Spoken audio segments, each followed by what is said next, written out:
భారత్ సంకల్ప యాత్ర, వికసిత భారత్ సంకల్ప యాత్ర యొక్క ముఖ్య ఉద్దేశం ఏంటి? దాని ద్వారా ప్రజలకు ఏం చెప్పదలుచుకున్నారు? ప్రధానమంత్రి నరేంద్ర మోడీ గారు ప్రధానమంత్రి మొదట్లోనే ఈ ప్రభుత్వము పేదలకు కట్టుబడి ఉందని, పేదరిక నిర్మూలన కోసం పాటుపడుతుందని చెప్పి చాలా స్పష్టంగా బాహటంగా ప్రకటించారు.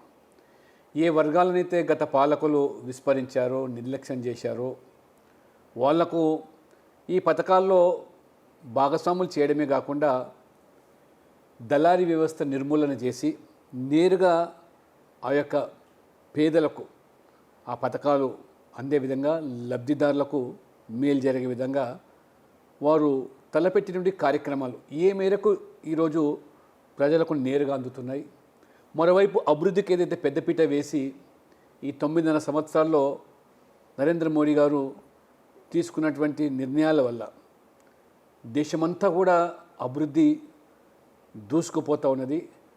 పేదల సంక్షేమ పథకాల్లో కూడా ప్రజలు భాగస్వాములు అవుతున్నారు. మొదటగా వారు మహిళలకు సంబంధించిన మరుగుదొడ్ల విషయం, ఏ రకంగా మహిళల ఆత్మగౌరవంతో ఉన్నటువంటి మరుగుదొడ్ల నిర్మాణం, ప్రతి పేదవాడికి సొంతింటి కళ సాకారం చేయాలని 4 కోట్ల మందికి ఇల్లు కట్టించడం, ప్రతి ఇంటికి కరెంటు దీపాలు, నల్లా ద్వారా నీళ్లు, ఆ ఉండే ఇంటిలో కుటుంబ సభ్యులకు ముద్ర ద్వారా ప్రధానమంత్రి స్వయంగానే గ్యారంటీతో వారికి రుణ సదుపాయం కల్పించడం.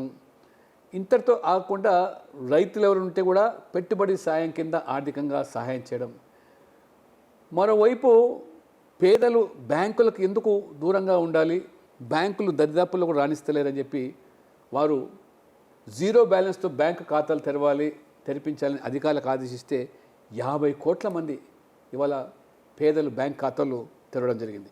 ఈ రకంగా చూసినట్టయితే ఖచ్చితంగా మరి ఈరోజు 50 కోట్ల మందికి 27 లక్షల కోట్ల రూపాయలు నేరుగా ప్రభుత్వం యొక్క వివిధ పథకాల ద్వారా వాళ్ళకు ఖాతాలో డబ్బులు చేరవేయడం జరిగింది.